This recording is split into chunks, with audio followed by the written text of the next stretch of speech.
오늘 우리에게 주신 하나님의 말씀은 신명기 26장 1절에서 11절까지의 말씀입니다.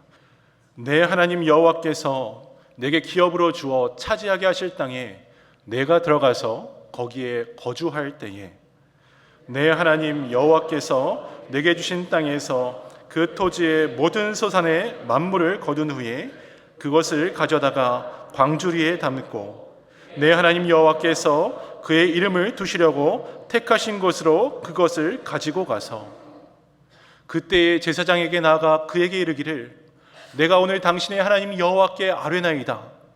내가 여호와께서 우리에게 주시겠다고 우리 조상들에게 맹세하신 땅에 이르렀나이다 할 것이요 제사장은 내 손에서 그 광조리를 받아서 내 하나님 여호와의 제단 앞에 놓을 것이며 너는 또 내 하나님 여호와 앞에 아뢰기를 내 조상은 방랑하는 아람 사람으로서 애굽에 내려가 거기에서 솥으로 거류하였더니 거기에서 크고 강하고 번성한 민족이 되었는데 애굽 사람이 우리를 학대하며 우리를 괴롭히며 우리에게 중노동을 시키므로 우리가 우리 조상의 하나님 여호와께 부르짖었더니 여호와께서 우리 음성을 들으시고 우리의 고통과 신고와 압제를 보시고 여호와께서 강한 손과 편팔과 큰 위엄과 이적과 기사로 우리를 애굽에서 인도하여 내시고 이곳으로 인도하사 이 땅 곧 적과 꿀이 흐르는 땅을 주셨나이다.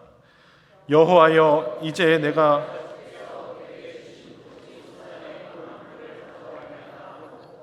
너는 그것을 내 하나님 여호와 앞에 두고 내 하나님 여호와 앞에 경배할 것이며 우리 함께 읽겠습니다. 내 하나님 여호와께서 너와 내 집에 주신 모든 복으로 말미암아 너는 레위인과 너희 가운데에 거류한 객과 함께 즐거워할지니라. 아멘. 신앙이란 기쁨이다 라는 제목으로 오늘 주신 말씀을 함께 나누고자 합니다. 우리 먼저 옆에 앉아 계신 우리 성도님들 보시면서 이렇게 축복하며 인사 나누겠습니다. 기쁨 가득한 예배됩시다. 기쁨 가득한 예배됩시다. 기쁨 가득한 예배됩시다. 1930년대 말 하버드 대학교에 입학한 268명의 학생들이 있었습니다. 그리고 학교의 한 연구팀이 이들의 삶을 무려 70년 넘게 추적하면서 한 가지 질문을 던졌습니다. 행복하고 건강한 삶에는 어떤 법칙이 있습니까? 행복하고 건강한 삶에는 어떤 법칙이 있습니까? 이를 담당했던 조지 베일런트 교수는 행복의 조건이라는 책에서 가장 성공적으로 그리고 가장 기쁘게 노년을 맞이한 사람들에게는 명확한 공통점이 있다는 결과를 알려주었습니다. 이 연구 결과들을 읽으면서 놀란 것은 그 핵심적인 세 가지 점이 오늘 우리가 읽은 본문과 정확하게 맞닿아 있었기 때문이었습니다. 행복의 조건 첫 번째, 그들은 자기 약점을 기쁘게 인정할 줄 알았습니다. 자신의 연약함을 부정하거나 숨기지도 않고 내게도 다른 사람의 도움이 필요하다는 사실을 솔직하게 받아들인 것입니다. 두 번째, 행복한 자들은 내리사랑의 비밀을 알았습니다. 사랑은 나로부터 옆으로 흘러가는 것임을 알고 나의 가정, 나와 만남을 가진 다른 사람을 소중하게 보살폈습니다. 마지막 세 번째, 여유 있고 넉넉한 삶을 품되 행복을 누군가와 함께 기뻐해야 한다는 것을 알았습니다. 이 세 가지를 가진 사람이 진정으로 기쁜 삶을 산 사람이라고 저자는 결론을 내린 것이죠.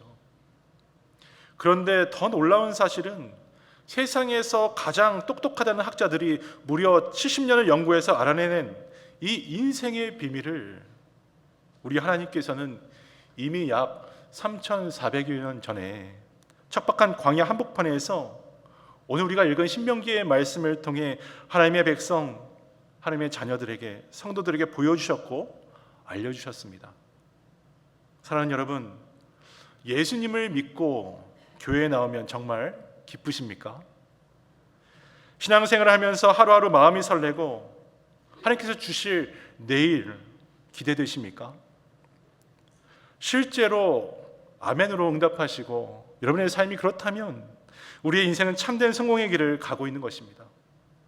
하지만 이러한 원리를 다 알아도 여전히 내 영혼을 돌아볼 때에, 내 가정을 돌아볼 때에 즐거움이 없다면 우리의 신앙은 어쩌면 어딘가에 길을 잃고 있다는 신호일 수가 있습니다.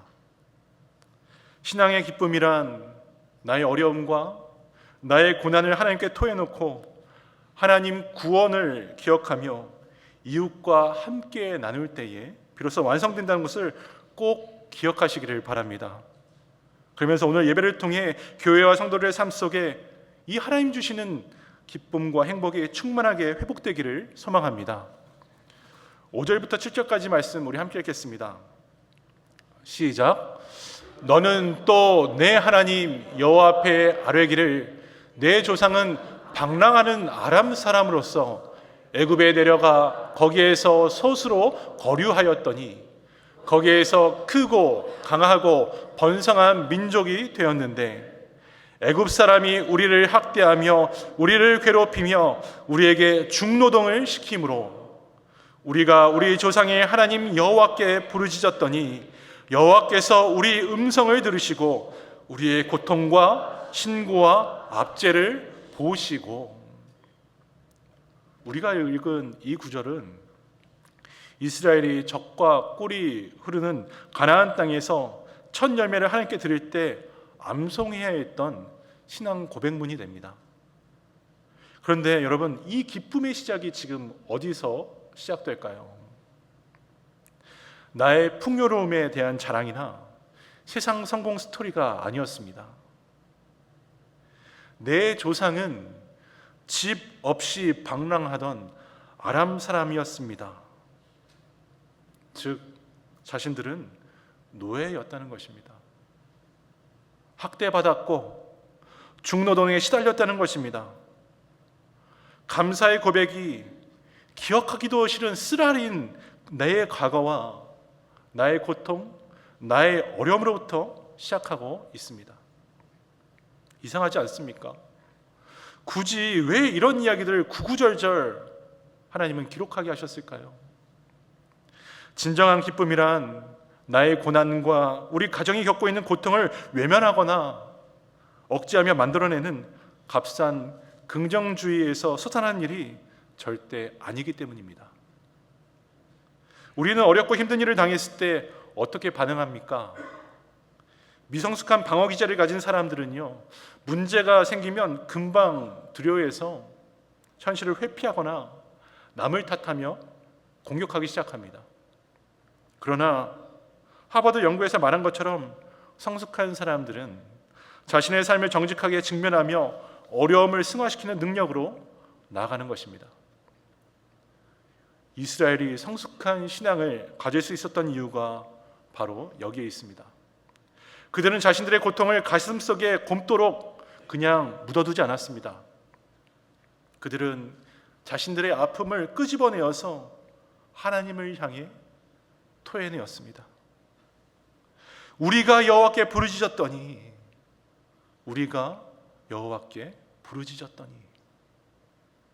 사랑하는 여러분, 그래서 신앙이란 내 이를 꽉 물고 기뻐해야 해, 감사해야 해 라고 자기 최면을 거는 것이 아닙니다. 할렐루야, 할렐루야를 하루 종일 외친다고 고통스러운 현실이 마치 마술처럼 사라지는 것도 아닙니다. 우리 성도들의 삶을 돌아보십시오. 얼마나 많은 눈물이 있습니까? 아픈 몸, 위기의 가정, 말썽 부리는 자녀, 갑작스러운 실직, 이 낯선 이민 땅에서 겪는 뼈저릴 외로움과 서러움 등등, 우리도 이것들을 신앙이라는 이름으로 외면할 수가 없는 것입니다. 이것이 나와 상관없다고 어찌 말할 수가 있겠습니까? 그러나 이런 고난이 우리 성도들이 걸어가고 있는 인생 끝이 아님을 오늘 주님은 말씀을 통해 이야기하고 계십니다. 오히려 성도에게는 역사의 주인 되신 하나님 주시는 기쁨의 시작이라고 말씀하고 있습니다. 어떻게 그렇습니까? 이스라엘처럼 여호와 하나님께 부르짖는 것입니다. 나의 상처와 우리 가정의 아픔을 이 가슴에서 끄집어내어서 정직하게 주님 앞에 다 토해낼 때 비로소 그 자리에 하늘의 기쁨이 솟아나는 첫 번째 문이 열리게 될 줄 믿습니다. 7절 하반절부터 9절까지의 말씀입니다. 여호와께서 우리 음성을 들으시고 우리의 고통과 신고와 압제를 보시고 여호와께서 강한 손과 편팔과 큰 위엄과 이적과 기사로 우리를 애굽에서 인도하여 내시고 이것으로 인도하사 이 땅 곧 젖과 꿀이 흐르는 땅을 주셨나이다. 고난과 고통을 지금 하나님께 토해낸 백성들에게 어떤 일이 일어나고 있습니까? 하나님이 어떻게 하셨습니까? 여호와께서 보셨고 여호와께서 들으셨고 여호와께서 움직이셨다. 강한 손과 편팔로 이적과 기사로 친히 개입하셔서 그들을 지옥 같은 애굽에서 끌어내신 것입니다. 여기서 우리가 반드시 주목해야 할 부분이 있습니다. 바로 기쁨의 주어입니다. 나가 행복의 주어가 아닙니다. 우리가 투쟁해서 우리의 힘으로 저 애굽을 탈출했다가 아닙니다. 여호와 하나님께서 우리를 인도하여 내셨습니다.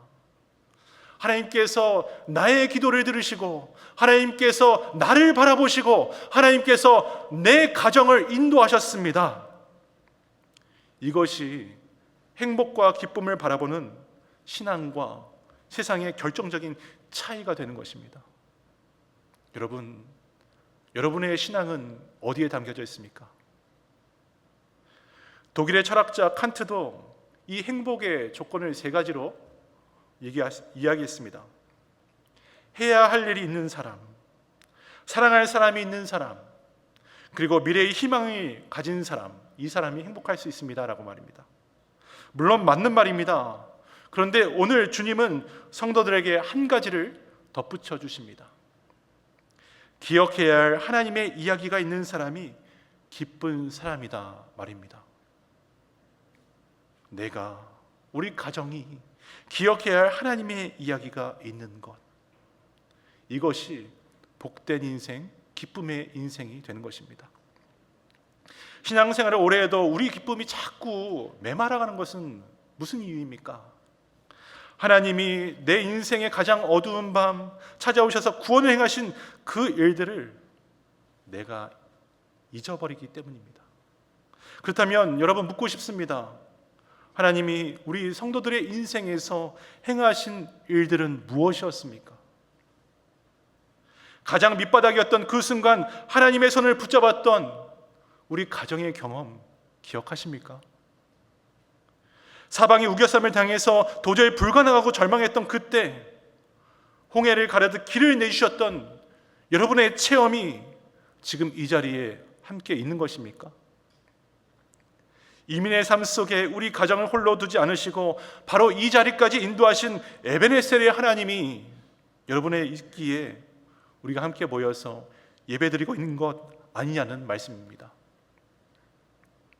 나를 향한 주님의 은혜, 우리 가정을 향한 주님의 사랑, 이 기억이 마르지 않는 기쁨의 샘이 되어집니다. 이스라엘은 매년 첫 열매를 하나님께 올려드리고 드릴 때마다 이 고백을 반복했습니다. 하나님이 들으셨고 하나님이 보셨고 하나님이 인도하셨다. 하나님이 들으셨고 하나님이 우리 민족을 보셨고 우리 민족을 인도하셨다. 이 은혜가 살아있는 한 그들에게 기쁨도 함께 살아있었습니다. 사도 바울도 성령의 9가지 열매를 말하면서 첫 번째 뭐라고 합니까? 사랑이었고, 두 번째 성령의 열매가 뭐라고 합니까? 바로 희락, 기쁨이라고 했습니다. 그러니 여러분, 기쁨은 내가 노력해서 얻을 수 있는 것이 절대 아닙니다. 우리 가정이 수고해서 얻는 것이 아닙니다. 바로 하나님을 기억할 때 성령께서 우리 안에 열매로 맺어주신 것이 기쁨이 됩니다. 이것이 신앙의 기쁨과 세상 기쁨이 다른 분명한 이유입니다.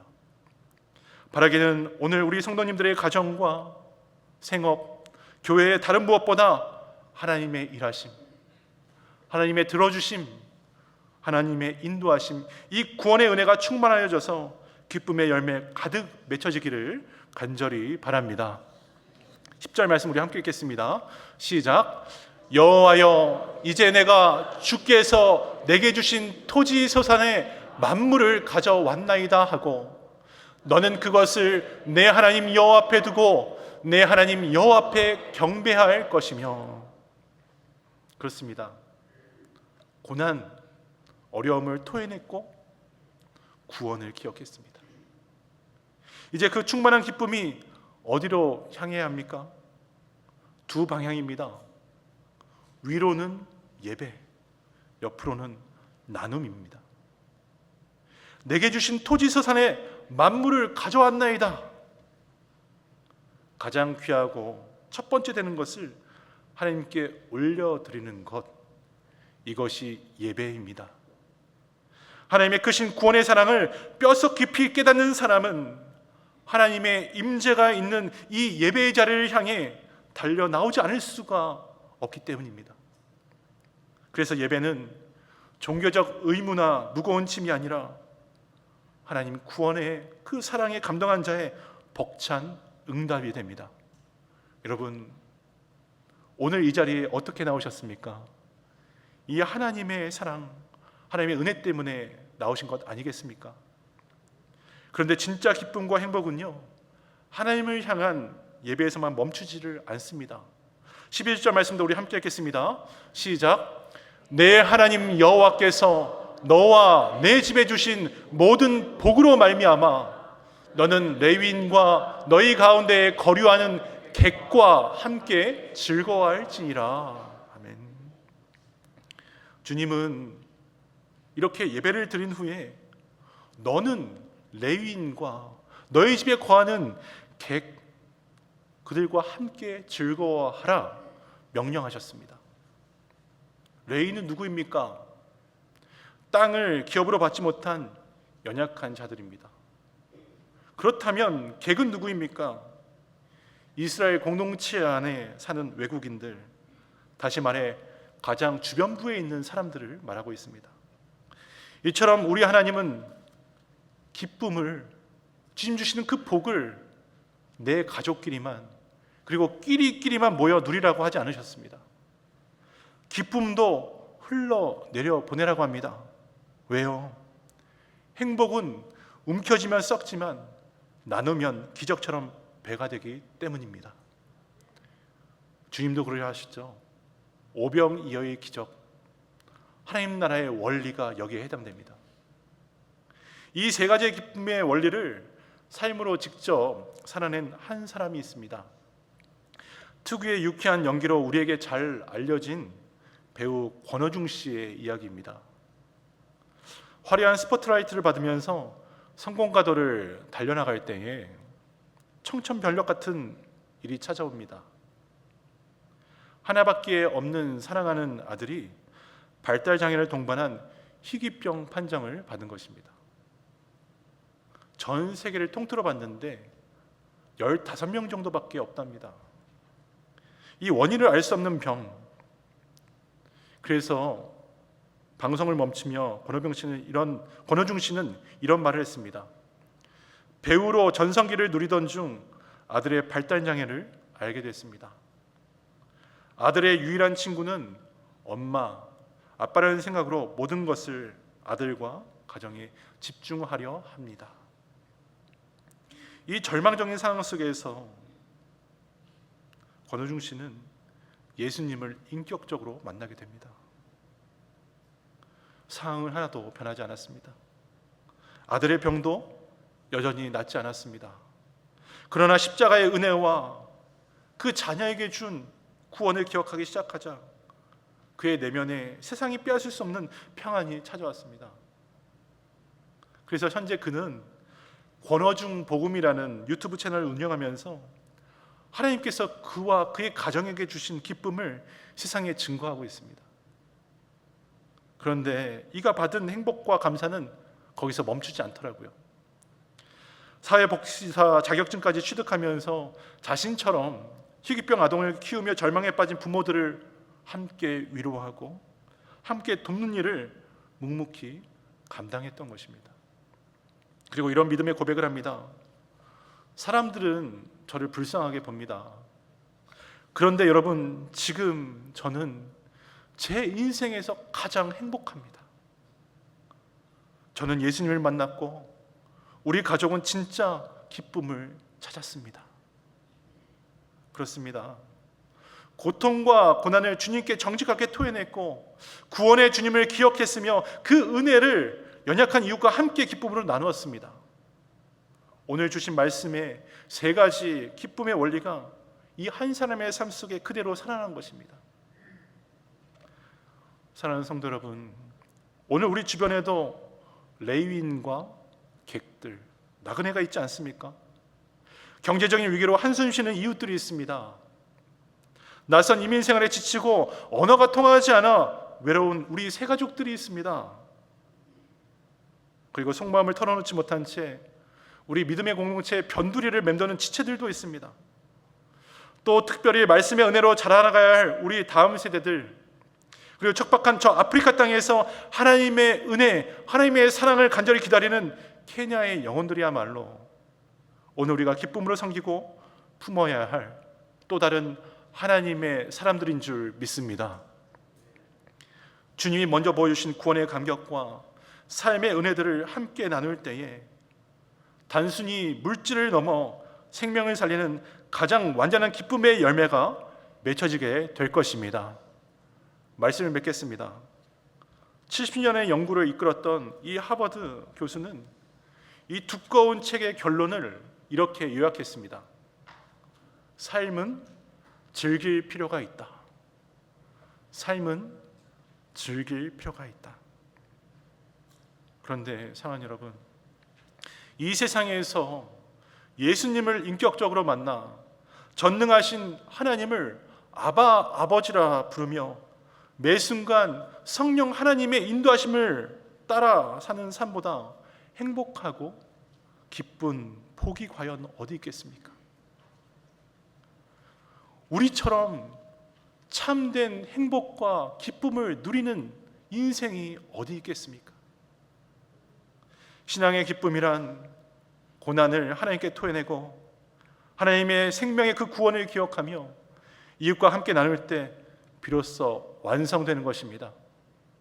이 영적 원리가 저와 여러분에게 우리 가정의 생활과 교회에 우리 중심에 들어와 팍팍한 이민생활, 버거운 일터, 눈물 나는 광야길 모두 천국을 향한 기쁨의 여정 되기를 바랍니다. 그래서 하늘로부터 주어지는 이 놀라운 기쁨과 행복을 여러분의 일상에서 마음껏 누리게 되는 복된 하나님의 자녀 다 되시기를 주님의 이름으로 축원합니다. 오늘 말씀을 붙들고요, 함께 찬양하면 좋겠습니다. 세상이 말하는 화려함이 없어도 오늘 우리에게 주신 구원의 은혜를 기억하고 작은 힘을 나눠주는 삶이 진짜 기쁨됨을 고백하는 찬양, 우리 행복 찬양하시겠습니다.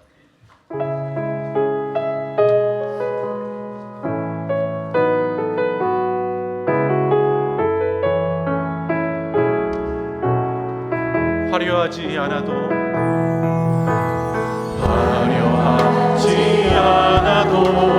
정결하게 사는 삶, 가진 것이 적어도 감사하며 사는 삶, 내게 주신 작은 힘 나눠주며 사는 삶, 이것이 나의 삶의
내로 사는 것, 이것이 나의 삶의 행복이라. 이것이 행복, 이것이 행복이라오. 세상이 알 수 없는 하나님 선물, 이것이 행복이라오. 하나님의 자녀로 살아가는 것, 이것이 행복이라오. 이것이 행복이라오.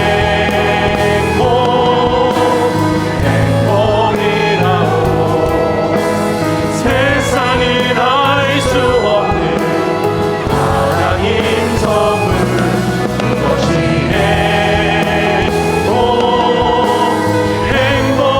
행복이라오. 하나님의 자녀로 살아가는 것, 이것이 행복이라오.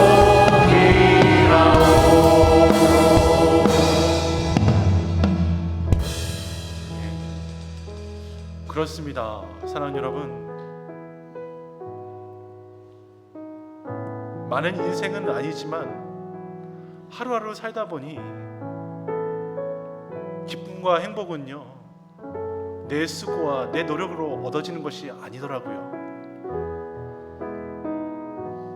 신앙의 기쁨은 상황과 환경이 좋아져서 생기는 것이 절대 아닙니다. 내 상처, 내 가정의 어려움을 주님 앞에 쏟아내고 구원하신 주님을 기억하며 받은 은혜를 내 옆에 있는 이웃과 나눌 때에 내 안에 폭포수처럼 터져나오는 하나님의 능력인 것입니다. 그래서 성경은 기쁨을 성령의 열매라고 합니다. 여러분 가운데 이 성령의 열매, 하나님의 선물, 기쁨이 충만하기를 원합니다. 오늘 말씀과 우리가 부른 가사를 묵상하면서 함께 이렇게 기도하면 좋겠습니다. 하나님, 내 삶의 눈물과 내 가정 아픔이 있습니다. 하지만 주님 앞에 이 시간 모두 토해내겠습니다. 하나님, 그리고 가장 어두웠던 밤에 찾아오셔서 나와 우리 가정 붙잡으셨던 그 구원의 은혜를 깨닫게 하여 주시옵소서. 회복하게 하여 주시옵소서. 이 자리까지 인도하신 에베네셀의 하나님을 기억하게 하여 주시옵소서. 하나님, 마지막으로 오늘 주신 이 사랑과 은혜, 내 가족, 내 안위에만 머물지 않게 하여 주옵소서. 주변의 레인과 객들을 돌아보게 하시고, 특별히 다음 세대 우리 BBS와 아프리카 저 케냐 땅의 영혼들을 품으며 기꺼이 내 것을 나누는 진짜 기쁨의 하나님 자녀 되게 하여 주시옵소서. 우리 주여 한번 크게 부르고 다 함께 합심으로 기도하겠습니다. 주여. 사랑과 은혜가 많으신 하나님, 그렇습니다. 기쁨은 내 상황이, 내 환경이 좋아서 생기는 것이 아님을 깨닫습니다. 나의 아픔과 나의 상처를 먼저 하나님 앞에 쏟아내길 원합니다. 나를 구원하신 주님의 손길, 그 생명을 기억하며 이 받은 은혜를 레위인과 우리 연약한 이웃 그들과 함께 나눌 때에 주님 주실 하늘의 능력됨을 고백하고, 하나님 도와주셔서, 하나님 역사하여 주셔서, 사방이 막혀 있어도 오늘 이 자리까지 인도하신 에베네셀의 하나님, 오늘 이 자리에서 예배드리게 할 수 있으실 그 그 주님을 의지합니다. 하나님, 다시 한번 기억합니다. 그러니 오늘 내 속에 기쁨의 샘이 다시 터져나오게 하여 주시옵소서. 하나님, 특별히 다음 세대 BBS와 케냐 땅의 영혼들을 보며 기꺼이 우리의 것을 나누는 진짜 하늘의 기쁨을 누리는 한 사람 되게 하여 주시옵소서. 하나님, 도와주실 줄 믿습니다. 하나님, 역사하여 주시옵소서. 도와주시옵소서. 사랑과 은혜가 풍성하신 하나님 아버지, 광야 같은 세상을 살아가는 우리를 불러주시고 무엇이 진짜 행복인지, 무엇이 진짜 신앙의 기쁨인지 깨닫게 하시니 감사드립니다. 고통이 오면 외면하거나 남을 탓하기에 바빴고 생명, 그 구원의 은혜는 쉽게 잊어버렸으며 주신 복을 나만 움켜쥐려 했던 어리석은 자들임을 십자가 앞에 고백합니다. 간절히 구하옵기는 내 아픔과 내 눈물을 온전히 하나님 앞에 토해내게 하여 주시옵소서. 절망 속에서도 나와 우리 가정을 잡아주신 구원의 하나님을 생생하게 기억하게 하여 주시옵소서. 그리하여 차고 넘치는 이 하늘의 기쁨이 내 가족을 넘어 주변에 소외된 이웃들과 다음 세대들과 척박한 저 열방을 향해 넉넉히 흘러가게 하여 주시옵소서.